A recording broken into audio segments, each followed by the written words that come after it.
और चलिए शुरुआत करेंगे बुलेटिन की एक बड़ी खबर के साथ, जहां सीएम पुष्कर सिंह धामी अनन्य सम्मान कार्यक्रम में शिरकत करेंगे। सुबह 11:45 का समय होगा जब कार्यक्रम में हिस्सा लेंगे सीएम पुष्कर सिंह धामी। साथ ही आपको बता दें कि होटल द एमराल्ड ग्रैंड में भी कार्यक्रम का आयोजन होना है। दोपहर 1 बजे सचिवालय जाएंगे सीएम पुष्कर सिंह धामी। तो सीएम धामी आज पूरे दिन काफी व्यस्त रहने वाले हैं। उनका जो स्केड्यूल है वो काफी व्यस्तता भरा है, जहां तमाम कार्यक्रमों में शिरकत करेंगे पुष्कर सिंह धामी। सीएम अनन्य सम्मान कार्यक्रम का आयोजन, जहां पर सीएम धामी की उपस्थिति रहेगी। 11:45 पर कार्यक्रम में हिस्सा लेंगे। होटल द एमराल्ड ग्रैंड में भी कार्यक्रम का आयोजन होना है। 1 बजे का समय होगा जब सचिवालय भी जाएंगे सीएम पुष्कर सिंह धामी। तो आज पूरे दिन भर कई और भी कार्यक्रमों का आयोजन, जहां पर सीएम धामी की उपस्थिति देखने को मिल सकती है। सीएम पुष्कर सिंह धामी ने रुद्रपुर में स्वतंत्रता संग्राम सेनानी पंडित राम सुमेर शुक्ल की 47वीं पुण्यतिथि के खास अवसर पर आयोजित स्मृति समारोह पर पहुंचे, जहां मुख्यमंत्री पुष्कर सिंह धामी ने उन्हें विनम्र श्रद्धांजलि अर्पित की। इस दौरान मुख्यमंत्री ने विभिन्न क्षेत्रों में उत्कृष्ट कार्य करने वाले गणमान्य लोगों को सम्मानित किया। इस अवसर पर मुख्यमंत्री ने क्षेत्र के विकास के लिए कई अहम घोषणाएं की है। साथ ही अधिकारियों को इस वित्तीय वर्ष के अंत तक मेडिकल कॉलेज का निर्माण कार्य पूरा करने के निर्देश दिए।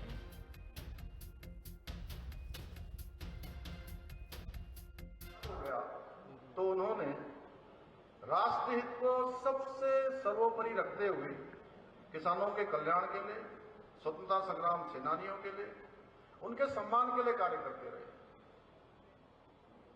इसीलिए अभी राजेश शुक्ला जी कह रहे थे कि कुटुंब सेनानी पेंशन को थोड़ा ठीक करना है। और मैं आपको बताऊं कि जो हमारे लोकतंत्र सेनानी हैं, देश की आजाद कराने वाले सेनानी हैं, उनके परिजन हैं, उनको हर कीमत पर उनका सम्मान होना चाहिए। ये हमारी प्राथमिकता में है। और हमने इस बार जब देश की आपातकाल जब थोपा गया था, उसके 50 साल पूरे होने पर पूरे उत्तराखंड के एक एक हमारे उन श्रद्धेय बुजुर्गों को, माताओं को, बुजुर्गों को मैंने देहरादून में मुख्यमंत्री आवास में सबको आमंत्रित किया। और सच में मैं उनको देखकर इतना भावुक हो रहा था कि क्योंकि ये कार्यक्रम मैंने 3 साल पहले भी किया था। एक बार 3 साल पहले भी लोकतंत्र सेनानियों को हमने आमंत्रित किया, और जब 3 साल बाद दोबारा ये कार्यक्रम किया तो उसमें से बहुत सारे लोग हमको छोड़कर जा चुके थे, क्योंकि जिन्होंने आपातकाल के दौरान आपातकाल के खिलाफ आवाज उठाई थी, उनकी आयु 70-75 साल से कम किसी की भी नहीं थी। सारे लोग 75 साल से ऊपर के थे, कोई 80 साल का, कोई 90 साल का, कोई 95 वर्ष का, ऐसे हमारे सभी लोग थे। इसलिए ये हमारी प्राथमिकता है। इसके साथ साथ हरिद्वार देहरादून राष्ट्रीय राजमार्ग पर सुधारीकरण प्रक्रिया को लेकर केंद्र से बड़ी खुशखबरी सामने आई। अगले 2.5 सालों में पूर्ण होने वाली इस कार्य योजना के लिए केंद्रीय सड़क परिवहन मंत्रालय ने 720 करोड़ की धनराशि स्वीकृत की है, जहां बीजेपी प्रदेश अध्यक्ष और राज्यसभा के सांसद महेंद्र सिंह भट्ट ने राज्यसभा में इस संबंध में जानकारी मांगी थी। महेंद्र भट्ट ने नेशनल हाईवे 7 और नेशनल हाईवे 34 पर लाल टप्पर और मोतीचूर के अधूरे कार्यों के संबंध में जानकारी मांगी थी। जवाब में केंद्रीय सड़क परिवहन और राजमार्ग मंत्री नितिन गडकरी ने बताया कि नेशनल हाईवे 7 और 34 के सुधार के लिए काम सौंप दिया गया। इस पूरे काम के लिए 720 करोड़ 67 लाख रुपए की राशि स्वीकृत की गई।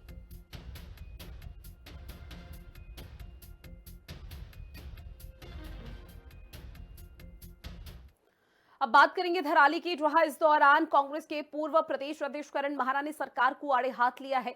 करण महारा ने कहा है कि आपदा के इतने समय बाद भी यहां अभी तक लापता लोगों की तलाश पूरी नहीं हो पाई। हालात ये हो चुके हैं कि स्थानीय निवासी और निजी पैसों से जेसीबी मशीनों में ईंधन भराया जा रहा है। करण महारा ने कहा कि सरकार कह रही है कि यहां सैकड़ों करोड़ रुपए की सहायता की जा रही है। अगर ये सच है तो फिर पैसा जा कहां रहा है? करण महारा ने आगे ये भी कहा कि जो सरकार को इन आपदा पीड़ितों के आंसू पोंछने चाहिए थे, वो आज उनके जख्मों पर नमक छिड़क रही है।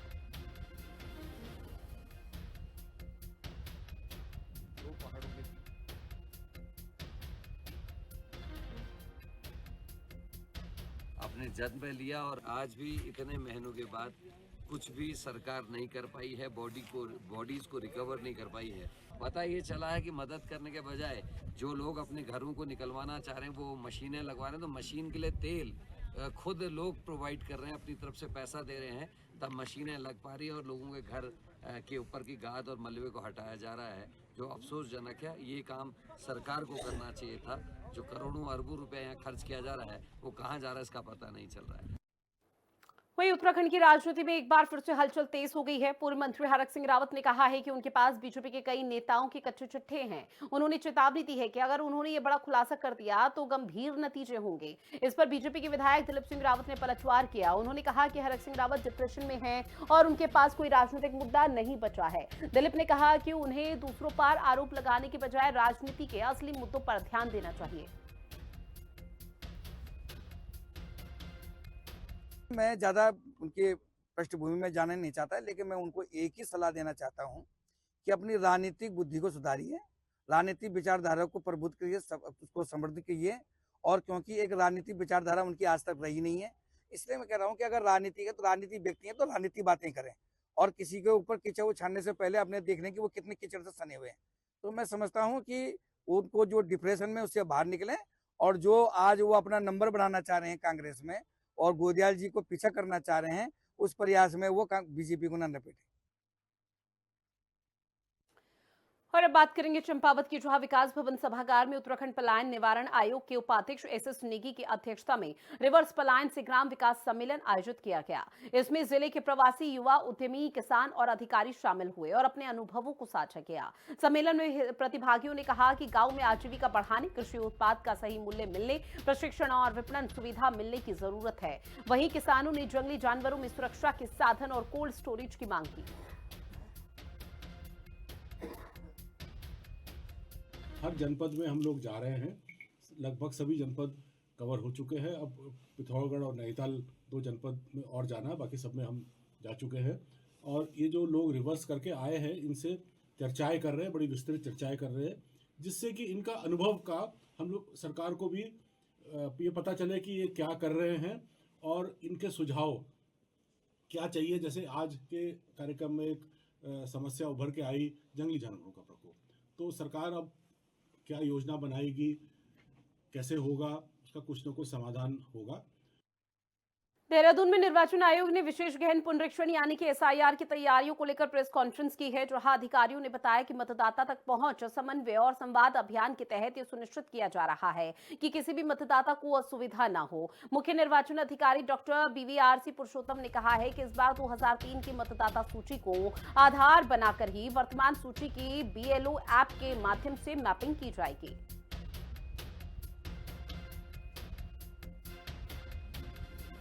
हम अभी से तैयारी किया है, क्योंकि उस टाइम पे हमको थोड़ा टाइम जो भी मिलेगा उससे अच्छा है कि हम अभी से तैयारी कर लें।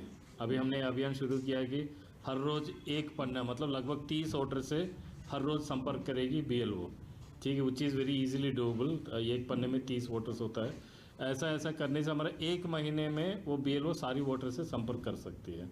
बस इसमें मेन यही देखना है कि हमारा वोटर यहाँ पर उपस्थित है या नहीं है। जो भी कार्रवाइयाँ बूथ लेवल पे होती है, वोटर का चिन्हीकरण का, हाउस टू हाउस सर्वे का और ड्राफ्ट पब्लिकेशन का, और उसके बारे में सारी जानकारियाँ बीएलए के माध्यम से उनको होती रहे, बीएलओ के माध्यम से बीएलए को हो सकती हैं। साथ साथ में जिन व्यक्तियों के नाम सूची में दर्ज किए जा रहे हैं, जिनके नाम के संबंध में शिकायत है, आपत्ति है या कुछ क्लेम्स, दावे हैं, उसके बारे में जानकारी देने का भी अधिकार बीएलए को होगा। और जो भी मतदाता सूची का ड्राफ्ट तैयार होगा उसकी प्रति भी बीएलए के माध्यम से पॉलिटिकल पार्टी को उपलब्ध कराई जाएगी। अभी तक हमारे राज्य में 4155 बीएलएस विभिन्न पार्टियों ने नियुक्त किए हुए हैं। हालांकि हमारे यहाँ पे 11,733 बूथ है, तो अभी और बीएलएस नामित करने के लिए हमने पॉलिटिकल पार्टियों से अनुरोध भी किया, उनका बैठक निरंतर की जा रही है। वहीं पौड़ी के गजल्ट गांव में गुलदार ने एक व्यक्ति पर हमला कर उसकी जान ले ली है। जहां घटना की सूचना मिलते ही जिला प्रशासन और वन विभाग की टीम मौके पर पहुंची। घटना को लेकर आक्रोशित ग्रामीणों ने वन विभाग के कर्मचारियों को एक कमरे में बंद कर विरोध शुरू कर दिया। उन्होंने आरोप लगाया कि लगातार हो रहे गुलदार के हमलों पर विभाग कोई ठोस कार्रवाई नहीं कर रहा है। स्थिति तनावपूर्ण देखते हुए जिलाधिकारी स्वाति एस भदौरिया मौके पर पहुंची। जिलाधिकारी ने ग्रामीणों को आश्वासन दिया कि गुलदार को नष्ट करने के लिए शूटर भेज दिए गए हैं और मृतक के परिवार को हर संभव सहायता दी जाएगी। आश्वासन के बाद ग्रामीण शांत हुए। सुबह वो दियाबत्ती करके जब घर जा रहे थे तो अचानक से जो है बाघ ने उन पे हमला कर दिया और मंदिर से थोड़ी दूरी पे जो है उनकी अभी डेड बॉडी मिली है और प्रशासन का इस पे जो है कोई भी वो नहीं है। यहाँ पर पिंजरा और गश्त की जाती तो शायद हो सकता था कि ये घटना जो है नहीं घटती इस समय। तो बीच में जो है कर्मचारियों का वो जो भी वो था तो उनके द्वारा कोई भी इस पे प्रतिक्रिया नहीं मिली और जिसके बाद आज ये इतनी बड़ी घटना यहाँ पे घटी है। ये आज पहली घटना नहीं है, इस तरह की हमारे यहाँ 5-6 घटनाएं घट चुकी है। इससे पहले यहाँ कोटी हो गया, ढंडरी, डोबा गांव में और देवार में घटनाएं बस बढ़ती जा रही, जबकि इनको अब रुकना चाहिए था। ये घटना दोहराई नहीं जानी चाहिए थी, ये बार बार हो रही है। तो इसका मतलब ये कहीं ना कहीं प्रशासन की उनकी गैर जिम्मेदारी है और हमने इससे पहले भी उनको लेटर भी दिया था और डायरेक्ट बोला भी था कि आप इस पर संज्ञान लीजिए और गंभीरता पूर्वक इसका सॉल्यूशन निकालिए। तो उनके द्वारा इस तरह का कुछ किया नहीं गया। बहुत ही अनफॉर्चुनेट घटना सुबह घटित हुई जिसमें एक व्यक्ति को 50 वर्षीय व्यक्ति को उन्होंने गुलदार द्वारा मार दिया गया और इसी के क्रम में हमारी पूरी टीम भी वहां मौके पर पहुंची। विधायक जी भी माननीय वहां पे पहुंचे और फिर हम लोग भी मौके पर पहुंचे और ग्रामीणों से भी हम लोगों ने बातचीत करी, मृतक परिवार से भी मुलाकात करी। वहाँ शूटर्स तैनात किए गए हैं और उम्मीद है कि जल्दी उस गुलदार को ये पकड़ लिया जाएगा या उन्हें शूट कर दिया जाएगा। साथ में पिंजरे आदि की भी कार्रवाई वहाँ पे वन विभाग की भी 16 सदस्यीय टीम गई है, पिंजरा आदि भी वो लेकर गए हैं और फिलहाल जो हमारे मृतक इनका शव था वो अभी यहाँ पौड़ी हॉस्पिटल में लाया जा चुका है पोस्टमार्टम के। अब बात करेंगे रानी पोखरी की, जहां फिलसुआ गडांडी गांव में दबंगों की दबंगई का गंभीर मामला सामने आया है। रास्ते और भूमि विवाद को लेकर दबंगों ने एक परिवार पर लाठी डंडों से जोरदार तरीके से हमला कर दिया, जिसमें महिला सहित 2 लोग घायल हो गए हैं। हैरानी की बात तो ये रही कि मारपीट का वीडियो सोशल मीडिया पर वायरल होने के बावजूद भी दबंगों ने उल्टे पीड़ितों पर ही मुकदमा दर्ज करा दिया। पीड़ित परिवार न्याय के लिए अधिकारियों के चक्कर काट रहा है, जबकि दबंग खुलेआम धमकियां देकर घूम रहे हैं। वहीं पीड़ितों ने प्रशासन से सख्त कार्रवाई की मांग की। कैसे मार रहा तू लेडीज? मैं क्या बोला तुम्हें पहले? उससे मतलब नहीं है, जो मामला फिलहाल है उससे मतलब है। जी, जमीन को लेकर के मेरा विवाद था परवेश उनियाल से, तो वो मेरे को मारने के लिए कुछ गुंडे लेके आया 29 तारीख को और उसने मेरे साथ मारपीट करी। मेरा 18 साल का बेटा है, उसके ऊपर भी उसने मारपीट करी। मेरे पास वीडियो भी है, उसकी बहुत सारी रिकॉर्डिंग है।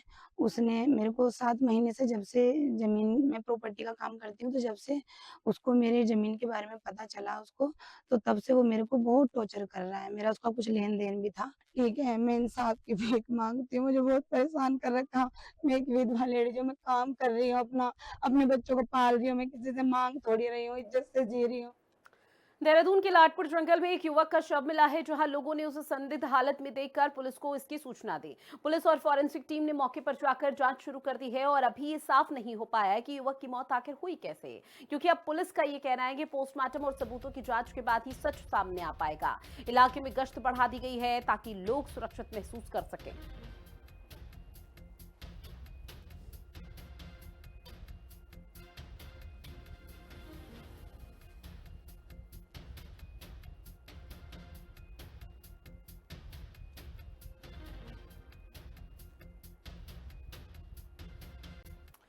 वही डोईवाला के पास गन्ने से भरे ट्रैक्टर ट्रॉली की जो बस की भिड़ंत है वो आपस में हो गई, जिसमें ट्रैक्टर चालक और एक अन्य युवक गंभीर रूप से घायल हो गया। वहीं हादसे में बस चालक की घटनास्थल पर ही मौत बताई जा रही है। हादसे के दौरान सड़क के दोनों ओर लंबा जाम लगा हुआ था, जिसे पुलिस ने घंटों की मशक्कत के बाद चालू करा दिया। डोईवाला पुलिस ने मृतक बस चालक का शव पोस्टमार्टम के लिए भेज दिया।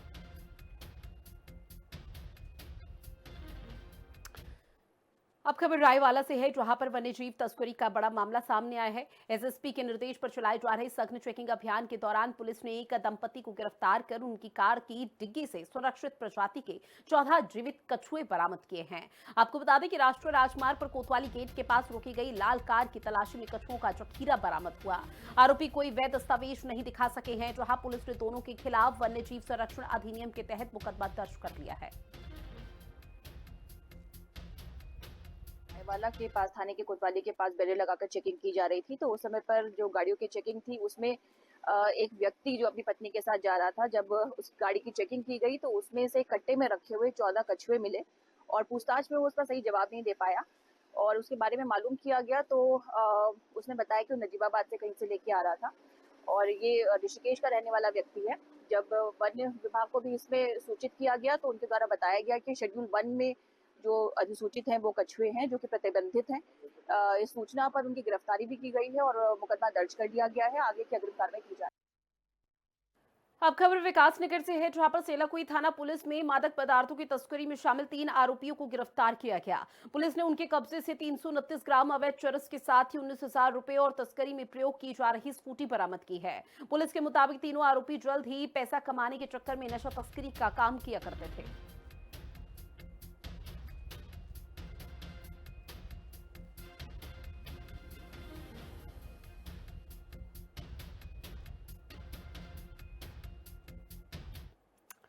अब खबर ऋषिकेश से है, जहां पर योग नगरी रेलवे स्टेशन पर सुरक्षा की दृष्टि से मॉक ड्रिल किया गया। इसके तहत योग नगरी रेलवे स्टेशन पर अचानक आतंकी हमले की सूचना प्रसारित की गई। हमले के दौरान वेटिंग रूम में यात्रियों को हथियारबंद आतंकियों ने बंधक बना लिया। ये सूचना मिलते ही रेलवे स्टेशन परिसर पर सनसनी फैल गई, जहां एटीएस की टीम ने यात्रियों को सुरक्षित करते हुए किसी तरह वेटिंग रूम में घुसे एक आतंकी को गोली मारकर ढेर भी कर दिया, जबकि दूसरे को कड़ी मशक्कत के बाद गिरफ्तार किया गया। उनके कब्जे से बंधक हुए यात्रियों को कुशल बाहर निकाला। स्टेशन पर बैठे यात्री पैनिक ना हो, इसके लिए मॉक ड्रिल की जानकारी पहले ही अनाउंसमेंट से दे दी गई थी।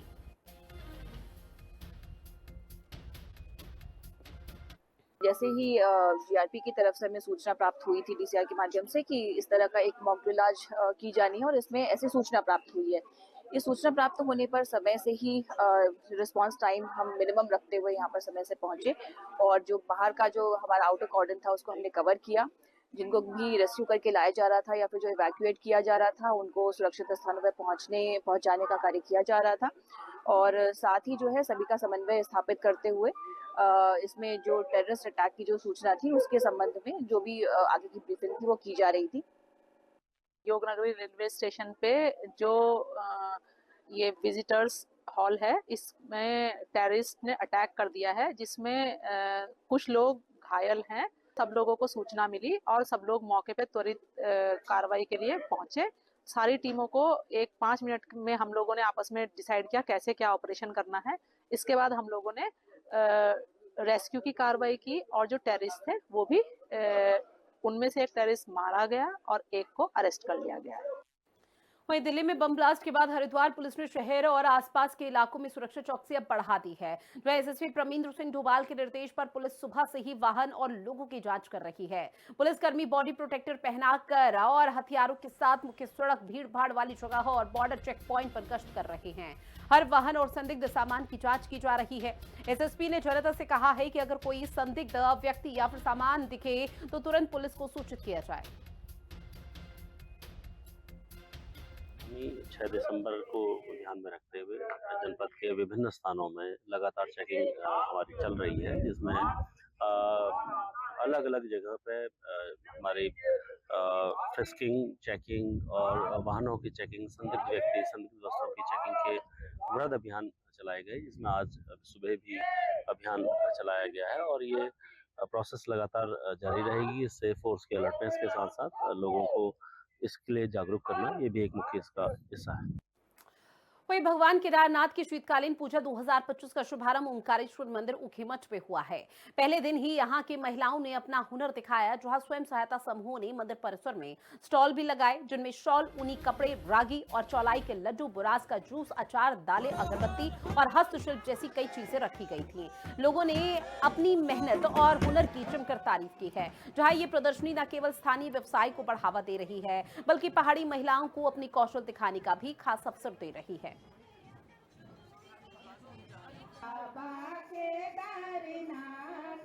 आज हमने शीतकालीन यात्रा का शुभारंभ किया है और हम सब जानते हैं कि कुछ दिन पूर्व माननीय प्रधानमंत्री जी ने अपने मन की बात में भी शीतकालीन यात्रा को बढ़ावा देने की बात कही थी और शीतकालीन यात्रा को बढ़ावा देने के लिए हमको प्रेरित किया था। माननीय मुख्यमंत्री जी भी हमेशा पिछले वर्ष से प्रयासरत हैं कि किसी तरह हम शीतकालीन यात्रा को बढ़ावा दें। इससे मंदिर की जो संस्कृति है, प्रभावना है भगवान की, वो तो बढ़ती ही है, लेकिन आसपास पूरे क्षेत्र में सभी लोगों की आर्थिकी में भी वृद्धि आती है। आज विधिवत रूप से यहाँ पर जो शीतकालीन यात्रा का शुभारंभ किया गया, इस स्थान पे आने से वो उन तमाम शिव भक्तों को यह पुण्य मिलेगा जो केदारनाथ मधमेश्वर यात्रा न कर पाए, इस स्थान पे आकर के वो दर्शन करते हैं तो उनको वही दिव्य पुण्य की प्राप्ति होती है जो हिमालय में केदारेश्वर ज्योतिर्लिंग और द्वितीय केदार मधमेश्वर जी के दिव्य स्वरूप के दर्शन का पुण्य होता है। क्योंकि भगवान शिव जो हैं निराकार स्वरूप में भी विद्यमान है और साकार स्वरूप में भी विद्यमान है।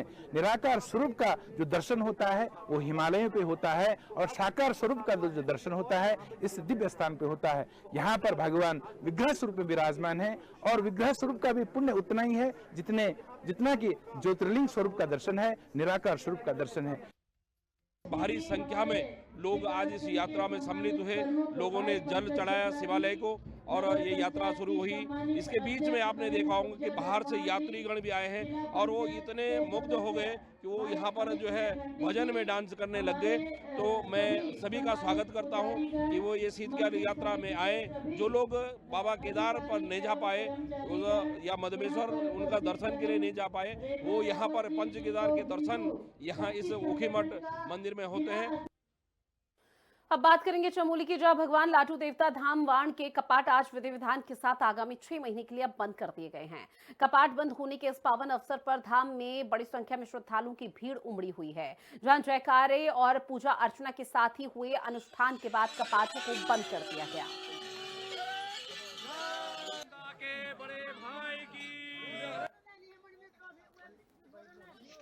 बहुत ही महत्व है आज के दिन का यहाँ पर, क्योंकि आज लाटू देवता के कपाट बंद होते हैं और बड़ी बड़ी मान्यताएं यहाँ पे है कि जो मुख्य पुजारी होते हैं वो भी आंखों में पट्टी बांध करके कपाट को बंद करने का जो कार्यक्रम है उसे पूर्ण करते हैं। और शासन प्रशासन का भी बहुत बहुत धन्यवाद कि इस दूरस्थ क्षेत्र में भी एक बॉर्डर इलाके में भी इतनी सारी सुविधाएं यहाँ तक पहुँचाई हैं। बहुत बहुत धन्यवाद। आज सिटी गेट का लाटू देवता का जो है आज पट बंद हो गया है। ये 6 महीने के लिए पट बंद हो गया है। बैसाख पूर्णमासी को उसका पट खुलेगा। आशीर्वाद दे दी दो, वो समय दे दी दो, जिस समय पट बंद हुआ तो वो आशीर्वाद दे दी। आज मंगशीर पूर्णिमा के दिन हमारे लाडू देवता के कपाट बंद हो गए हैं और अब से 6 महीनों के लिए बैसाख फर्स्ट पूर्णिमा के दिन लाडू देवता मंदिर के कपाट फिर से खुले जाएंगे। तो मैं सभी ग्रामवासियों को, सभी क्षेत्रवासियों को बहुत बहुत धन्यवाद देती हूँ। आज हमारे लाडू देवता के मंदिर के कपाट बंद हो गए हैं और अब बैसाख पूर्णिमा को खुलेंगे। तो सभी भक्तजन लाडू देवता की पूजा अर्चना करने बैसाख पूर्णिमा के बाद आए। आज जो है यहाँ 6 माह के लिए जो है कि लाडू देवता के कपाट बंद हो चुके हैं और यहाँ पर आज काफी भीड़ थी, बहुत सारे लोग हैं और विधि विधान के साथ यहाँ पे आंख पर पट्टी बांध करके लाडू के पुजारी श्री खीम सिंह पुजारी जी ने जो है कि लाडू देवता के कपाट बंद करे। विगत 6 माह बाद जो हमारे लाडू देवता के कपाट खुलेंगे और सभी देशवासियों का हमारे इस लाडू धाम में भव्य स्वागत और अभिनंदन करता हूँ। और चलिए बुलेटिन में इतना ही। आप बने रहिएगा हिंदी खबर के साथ। नमस्कार।